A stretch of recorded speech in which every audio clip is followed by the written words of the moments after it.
Welcome to CBC Windsor News at 6. I'm Meg Roberts. Thanks so much for spending part of your Friday evening with us tonight. Yesterday's thunderstorms certainly didn't last long, but it did leave a trail of damage. We'll share with you the areas that were hit hardest. Plus, grown-ups build cities, but children live in them. A discussion about how municipalities should be planning to make streets more kid-friendly. And for the first time ever, the Halal Rib Fest is in Windsor. We have those juicy details coming up. In Windsor, Essex, we're no strangers to cleaning up after serious weather events, and that's what some found themselves doing today after yesterday's storm. Sheets of rain, heavy wind, loud thunder, and lightning hitting parts of Windsor, Essex hard. We got marble-sized hail, and it was fairly nice and round. And then after about 5 minutes, it got bigger. And at the end, after about 5 minutes, it was the size of a small baseball. We've got a lot of crop of beans and corn, and I haven't went out and looked at it yet, but I'm sure there's going to be some damage out there. Well, he was not kidding about the size. Take a look at this gazebo at a house in Maidstone, hail ripping through the material. You're seeing daylight through the holes. This area really got hit hard. Here's what happened at a used car dealership. The owner says pretty much all of his 30 vehicles have damage. He says he was shocked when he got to work this morning. Chips in windshields, dents in roofs and hoods. He says he's never seen anything like this before. That hail falling from the sky has lots of people talking today. Take a look at some of the photos people were sharing on Facebook. Lori Holmes shared this photo on the We See page. It's for Windsor Essex storm and environment enthusiasts. Look at the size of that piece of hail in her hands. It's no wonder her gazebo took a real hit. That's another one ruined by the storm. This one out in Essex. And really, it was hard not to notice the size of the hail and, of course, the damage. I'm sure you're also seeing lots of images like this one online. This picture here particularly hard to look at with all those cracks in that car window. Of course, we're also seeing dented vehicles with those monster pieces of hail that fell. But if you're in this unfortunate situation, we do have some information as to what you could do. We asked the Insurance Bureau of Canada for advice. Here's what we can pass along. You should call your insurance rep as soon as possible. That's the biggest piece of advice because everyone's policy is different. If you have comprehensive or all perils auto coverage, then hail damage to your vehicle is likely covered. If you have damage to your home, most policies will cover that damage. Now, one more thing to pass along. There is no such thing as an act of God exclusion in any Canadian property insurance policy. The Bureau says insurers routinely pay for damage from windstorms and tornadoes. Now, meteorologist Riley Laychuk has been tracking the storm and has more for us. Well, Meg, certainly some pretty impressive photos of hail coming from southwestern Ontario. The winds, the other story from late yesterday, winds gusting up to 117 kilometers an hour in the Sarnia region. This is where crews have been investigating whether or not a tornado did touch down. No confirmation on that yet, but certainly some very strong winds.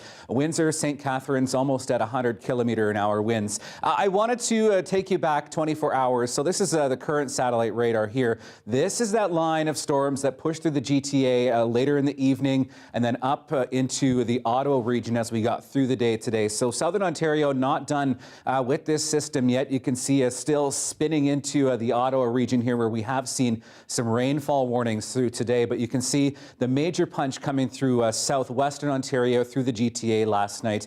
The weekend, Meg, looking a lot calmer. I'll talk about that when I come back. Riley, that's just the news I wanted to hear. Looking forward to it. Thanks so much for that. Well, one of the region's hardest hit was Sarnia. This is from Patrick O'Brien. He's with PMO Construction. That entire root system ripped from the ground. And just for reference here, O'Brien is 6'1". Now, despite stopping to snap that pic, he's also been working hard. Him and his company have been traveling around the area offering to help clear trees for free. Now, later on in the show, we'll have Sarnia's fire chief on to get a sense of what they've been dealing with. We are sharing with you another story from our Urban Heat Project tonight, a segment that shows the impacts the hot summers have on local people. The CBC's TJ Deer met a couple living in an apartment dealing with high humidity. As the summer drags on, things are getting worse and worse for Bushra Binte Ishaq.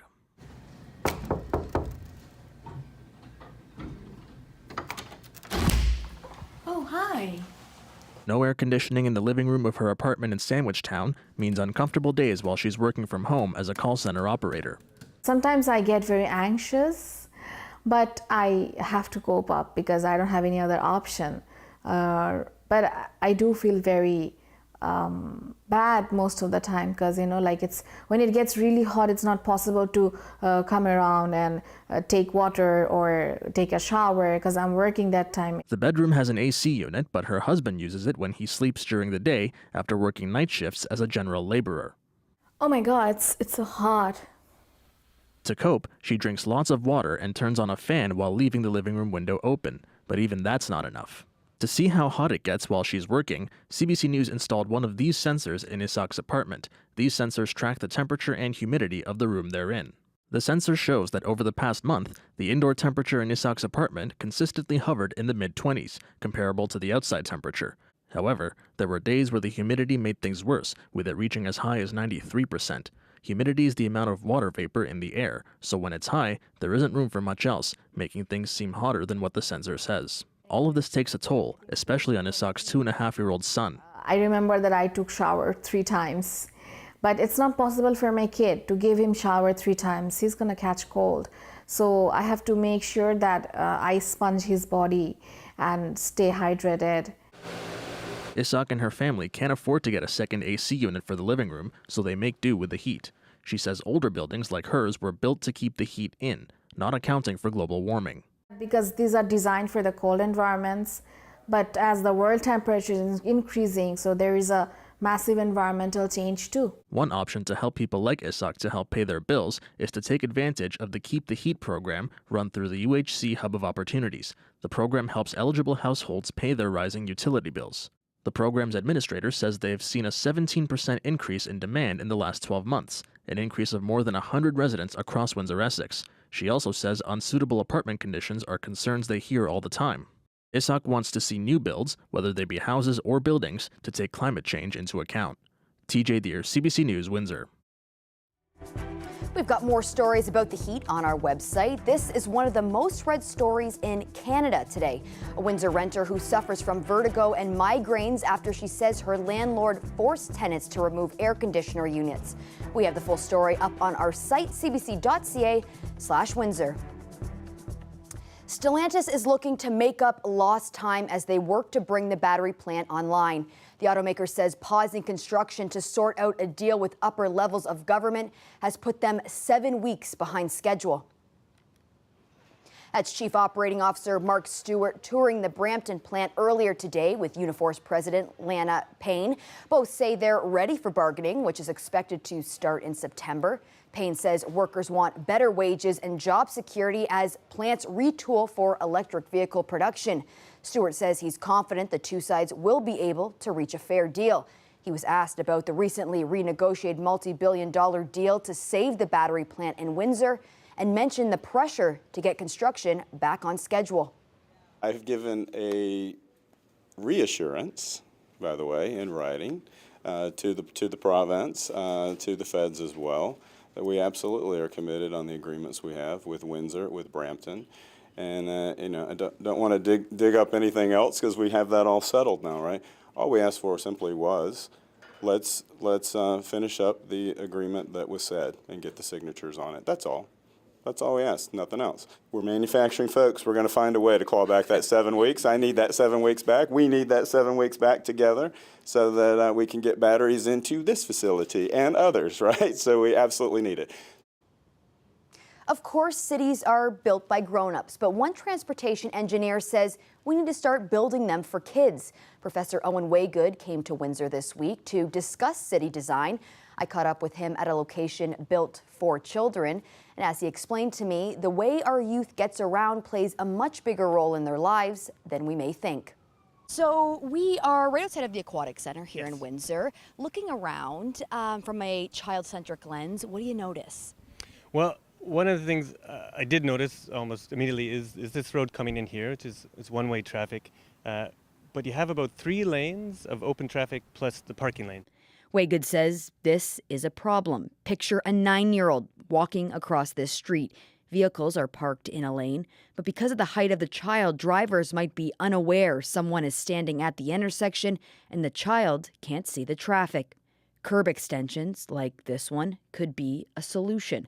That's when the sidewalk comes out into the road, increasing a kid's visibility. That's one relatively simple design solution that you can do at intersections to increase the safety of the child. And if you do it on both sides, you would also then decrease the distance that that child's having to cross. We're right across from a place where lots of children frequent all the time. Yeah. Why aren't these decisions made, I guess, prior to putting the infrastructure in? This is a good question. One unfortunate thing is sometimes the departments that are working in transport and then land use are not always communicating at a level that we should be. Unfortunately, the way that engineering has made our cities, we're kind of stuck in this game where things are just easier to do by a car, and we fall into that because it's the easier thing to do. And unfortunately, it does have some unfortunate consequences for children. He says there's consequences when children get a ride to school instead of walking or cycling. Less exercise for children, a decrease in socialization, even less cognitive function. Walking or cycling gets challenging when cities aren't built for it. One example, Windsor's wide roads. A lot of people think, oh, the streets are wide, it makes it safer. But unfortunately, what happens is the streets are wider, people just naturally go faster. Another thing Waygood notices about Windsor, how far apart many of the intersections are. He says the design encourages cars to speed up in between lights, but not made for children's safety. One of the problems is it makes it very difficult for kids to go places because they're going to have to make massive detours to get to that safe crossing, or they're going to do that risky crossing because of that massive detour. He hopes municipalities start focusing on our streets as a place children are able to access without safety concerns, looking for ways to make the commute to community centers like this part of the fun. Taking a step back and thinking, how do we want our cities to be? Do we want kids to have a full life of being able to do what they want and explore those neighborhoods? Or is it purely about getting places just quickly in a car? Windsor is getting ready for a food festival first, the Halal Rib Fest. We popped down to get a sense of what will be on the menu this weekend. Now, this is just a warning, especially if you're my dad. This juicy video may make you hungry. Now it's the Windsor time. We're 5 rib team battling this weekend here for the best chicken, best rib, best sauce, and including best brisket.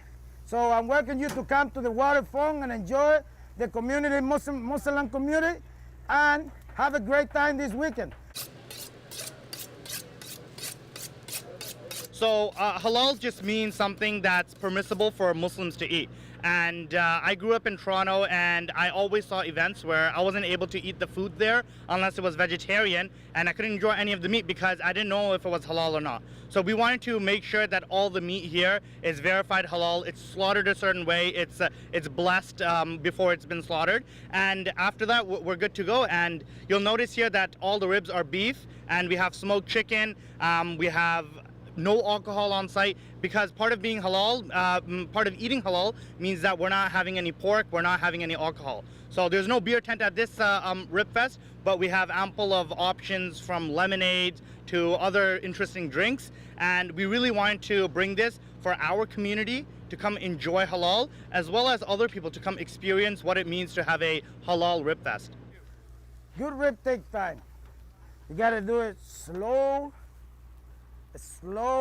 with a lot of love, pretty much. It all depends. The seasoning, the rub that you use. For me, it's also the type of wood that you use.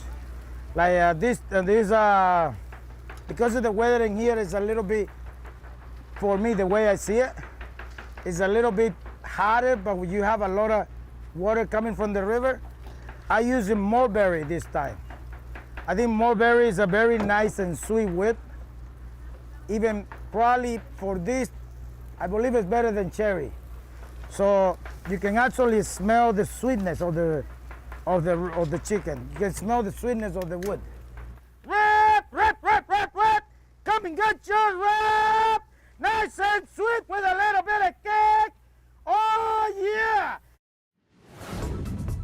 "Ah, yeah" is right. That looked awesome. Hoping that they get some good weather for this weekend. Meteorologist Riley Laychuk has indicated that's what we might be in for. The forecast coming up.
We're getting video from Sarnia showing giant trees toppled over.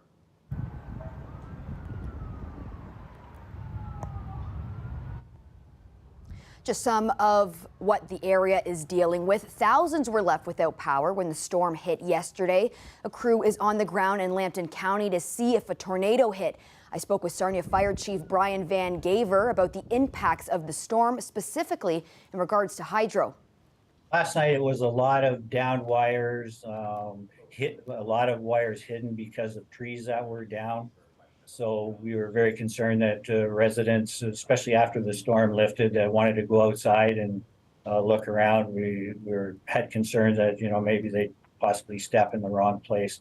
So Blue Water Power they were on the scene as soon as the storm lifted, and they've been fantastic. And their primary concern was public safety, to make sure any exposure to the public, those scenarios were looked after first, and then less severe hydro problems followed after that. In terms of the magnitude of the storm, when's the last time you saw something like this in your region? I can't even tell you when. It's been several years. This storm came fast.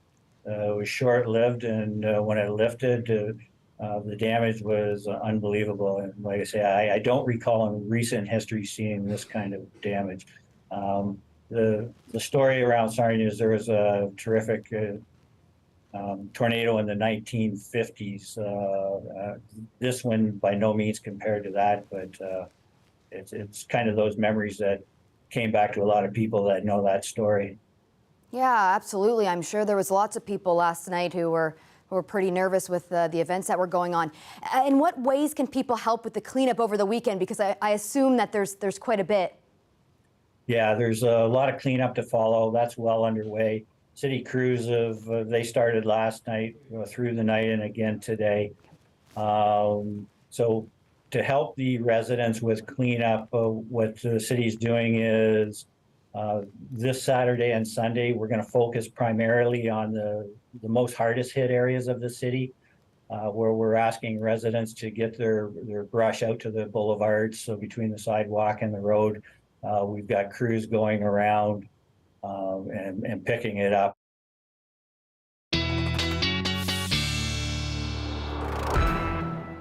Well, it's the part of the program where I stand here and I cross my fingers because I want the good weather this weekend. I think we deserve it. Meteorologist Riley Laychuk is here with answers. Well, as I mentioned earlier, Meg, a lot calmer today through southwestern Ontario, really across southern Ontario. Few little showers through the later part of the afternoon, but otherwise a nice sunnier day through the region today. Looking at some of our afternoon highs, 25 through Toronto and Hamilton, a bit warmer in the Windsor-Essex region, 26 degrees late this afternoon, 24 in London. As we get into the weekend here, you can see that as we start Saturday, mainly sunny skies, a few high weather clouds first thing in the morning, but nothing really to be worried about at this point. Did stop it here in the afternoon. Some hint of maybe a shower later in the afternoon. I think that chance is very slim at this point. Better chance of maybe a rumble of thunder coming on Sunday. We start with mainly sunny sky through southern Ontario. Then as we get into the afternoon here, you can start to see some more instability starting to bubble up. I think this is a fairly outside chance of some thunderstorm activity, but given the daytime heating and the humidity that we've been seeing lately, I think there is the chance we could see some thunderstorms through the late afternoon on Sunday into the evening hours. Starting Monday, once again, mainly sunny skies. Tonight across southwestern Ontario, 16s for Windsor and Leamington, 13 up through Chatham, Kent and London. Mainly clear skies tonight, mainly sunny skies on the way for tomorrow, 25 for Leamington, Windsor, Essex, 28 degrees. A pretty good Saturday if you ask me. Chatham, Kent, 27 tomorrow afternoon. Even cottage country looking fairly nice for the weekend. So great weekend to get outside. 28 degrees for Saturday, 26. I did put that slim chance of a shower, risk of thunderstorms through the afternoon on Sunday. And then Meg, temperatures looking fairly nice as we get into the beginning of next week. At 28 for Monday, mainly sunny skies. Good chance I think we could see some more showers coming on Tuesday with a high of 29. Watch out for some thunderstorms, and 31 degrees on the way for Wednesday. So definitely get outside this weekend if you can, if you don't mind the heat and the humidity. But Meg, do watch out for some of those thunderstorms on Sunday. Well, pretty pleased about Saturday there. Thanks so much for that, Riley.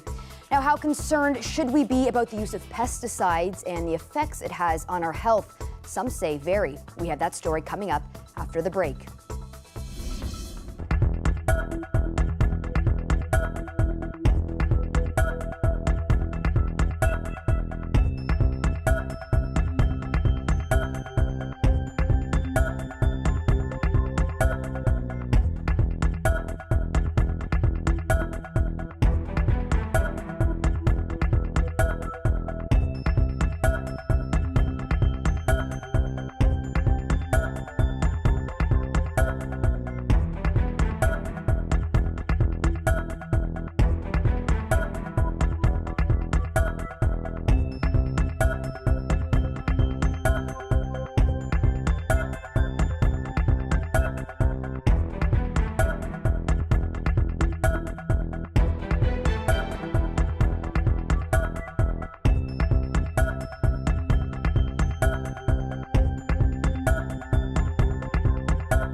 Well, a lot of Canadians are paying close attention to what they're buying these days, including what they're bringing home to eat. Now, some scientists are raising concerns over the levels of chemicals in the food supply. David Thurton has more on what they say is worrying them.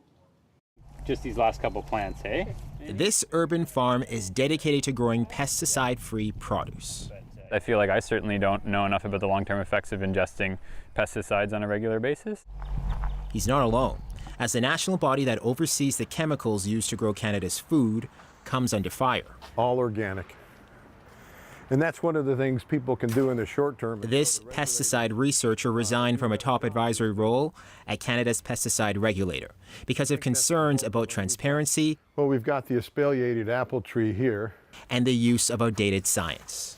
What's at stake is increased risks of a variety of chronic conditions. Chronic, low-level exposures over time that increase the risk of preterm birth, children being born too soon, or increase the risk of children developing leukemia from exposures. Health Canada's Pest Management Regulatory Agency says it has a robust pesticide regulatory system which is globally recognized, and the pesticide review process used by the PMRA remains fully rooted in science.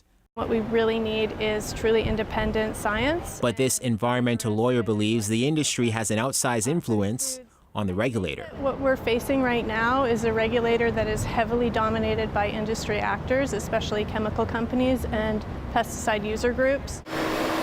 A lawyer representing some industry players says the regulator is independent, noting it does not always rule in its favor. Certainly there are other examples where the agency has not granted registrations. But for some farmers, the only way to ensure Canadians are safe is to protect crops from chemicals. We can put a physical barrier down in order to prevent those weeds from coming through. In hopes of growing food that's truly healthy. David Thurton, CBC News, Ottawa. A much-beloved breed of dog and popular family pet celebrated a milestone anniversary recently.